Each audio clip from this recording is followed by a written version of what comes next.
এই বছরের রমজান মাসটা যে এত কষ্টের মাস হবে কখনো চিন্তাও কিন্তু করিনি। যাক আলহামদুলিল্লাহ, কষ্ট হোক দুঃখ হোক পার হয়ে গেছি কিন্তু বেশ অনেকগুলা রোজা। তারপরও সবার কাছে সবার জন্য দোয়া চাইলাম বা সবার কাছে সবার জন্য দোয়া করার অনুরোধ করলাম। কারণ দেখেন এখন আছি তখন নাই, প্রত্যেকটা মানুষই কিন্তু খারাপ আছে। কারণ আমি ভালো থাকা মানে যে ভালো আছি তা কিন্তু না। আমার আশপাশ বলেন, আমার আত্মীয় স্বজন বলেন, আমার ভাই বোন বলেন, এরা প্রত্যেকটা মানুষ যদি ভালো থাকে নিজের ভালো থাকা তখনই মনে হয়। আর সবাই যখন খারাপ থাকে নিজের ভালো থাকাটা তখন কোনোভাবেই কিন্তু মনে হয় না যে আমি ভালো আছি।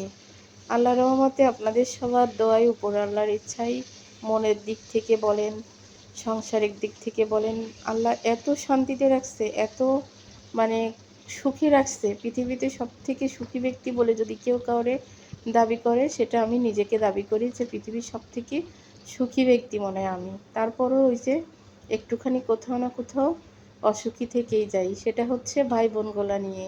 অনেকগুলা ভাই বোন, এ অসুস্থ থাকে ও অসুস্থ থাকে। তো সবার জন্য সবাই দোয়া করবেন এই রমজান মাসের উছিলায়।